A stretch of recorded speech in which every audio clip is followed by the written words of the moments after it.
सीतापुर में समाजवादी पार्टी छात्र सभा के कार्यकर्ता सड़कों पर उतर पड़े। छात्र सभा के जिला अध्यक्ष शिवम सिंह के नेतृत्व में दर्जनों कार्यकर्ता सरकार के विरोध में नारेबाजी की। नीट यूजी परीक्षा के विरोध में कार्यकर्ताओं ने प्रदर्शन किया। पेपर लीक को लेकर परीक्षा फिर से कराने को लेकर सपा कार्यकर्ताओं ने प्रदर्शन कर एक ज्ञापन सौंपा।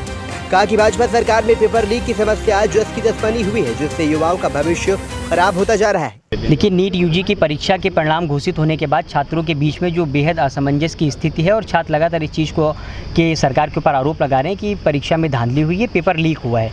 इससे पहले जब समाजवादी छात्र सभा ने सड़कों पर आंदोलन किया था तो वो यूपीपी और एआरओ की परीक्षा को लेकर के किया है। इससे साफ संदेश होता है कि लगातार सरकार परीक्षाओं को कराने में असक्षम है। जिस तरीके की गड़बड़ियां सामने आ रही थी लगातार, जब 5 मई को पेपर हुआ उसके बाद बिहार के पटना में शास्त्री नगर थाने में ये एफआईआर दर्ज होती है 6:30 बजे की पेपर लीक हुआ, जिसको लेकर के पुलिस 13 लोगों को गिरफ्तार करती है। पुलिस की तरफ से वहाँ से बयान आता है कि हमने 13 लोगों को गिरफ्तार किया है, पेपर लीक हुआ है, फिर बात पेपर लीक नहीं हुआ है। फिर कहा अभी हम इस बात को पक्का नहीं कह सकते, लेकिन पूरे देश में इस तरीके की गड़बड़ियाँ सामने आई हैं।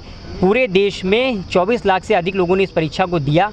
67 बच्चों को प्रथम स्थान मिला, यानी कि 67 बच्चों के 720 में से 720 नंबर आ जाना, ये ऐसा कभी संभव नहीं हुआ है। ये एक बहुत बड़ी गड़बड़ियों का संदेश है। इसके बाद जो दूसरे नंबर पे बच्चे आए उन बच्चों को 719 नंबर मिले, 718 नंबर मिले। ये तो टेक्निकली भी संभव नहीं, क्योंकि नीट की परीक्षा में जो परिणाम आते हैं, जो उनको नंबर्स मिलते हैं, वो सही उत्तर होने पे 4 और गलत पे माइनस में चला जाता है नंबर। तो इसको लेकर के उनके नंबर जो आए हैं वो 700 बहुत ज़्यादा 720 में से 715 हो जाने चाहिए थे, लेकिन 718 719 होने का कोई भी किसी भी तरह से टेक्निकल संभव नहीं है। ये पूरी तरीके से धांधली है।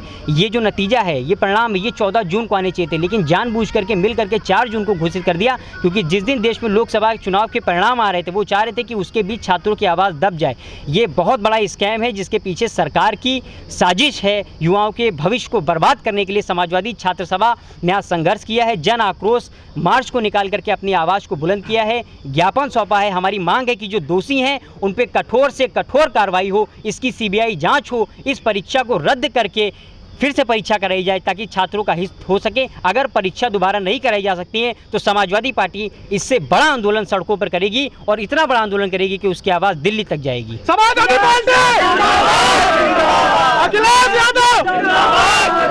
सरकार ने एक आदेश जारी किया है कि एसटीएफ अब जो भी परीक्षाएं होंगी वो एसटीएफ निगरानी करेगी उसके। देखिए, सरकार की जो फाइलों में मौसम है वो गुलाबी है। ये सरकार का बयान कोई एक बार नहीं है। 2027 में योगी जी मुख्यमंत्री बने, तब से लेके आज तक कोई वो सफल परीक्षा नहीं करा पाए। तो लगातार वो केवल अपनी बयानों से बैठक बुला लेना, ये कर लेना, इसकी निगरानी उसकी निगरानी, देश के बड़े बड़े पेपर आप लीक करा दे रहे हो, उसके बाद आप उस पर बोलना नहीं चाह रहे हो, आप निकल करके नहीं आना चाह रहे हो। लाखों अभ्यर्थियों का जीवन संकट में चला गया, आप उस पर क्यों नहीं बोल रहे? आप क्यों नहीं इसकी जांच सीबीआई से करा रहे हो? 720 में से 720 नंबर 67 बच्चों को एक साथ मिल जाना। इससे पहले जब नीट का रिजल्ट आया तो 2 बच्चे टॉपर हुए, उससे पहले वाले में 4 हुए, लेकिन 67 बच्चों का, और जो 67 बच्चे टॉप किए हैं उसमें से 6 बच्चे ऐसे हैं जो एक ही सेंटर के हैं। ये बहुत बड़ी धांधली का आरोप है। इसके लिए अगर जिम्मेदार कोई है तो सरकार है, सरकार का सिस्टम है। अपने दर्जनों कार्यकर्ताओं के साथ शिवम सिंह जिलाधिकारी कार्यालय पहुंचे, जहां पर ज्ञापन सभा और सरकार के विरोध में नारेबाजी की। Bureau report, VTV news.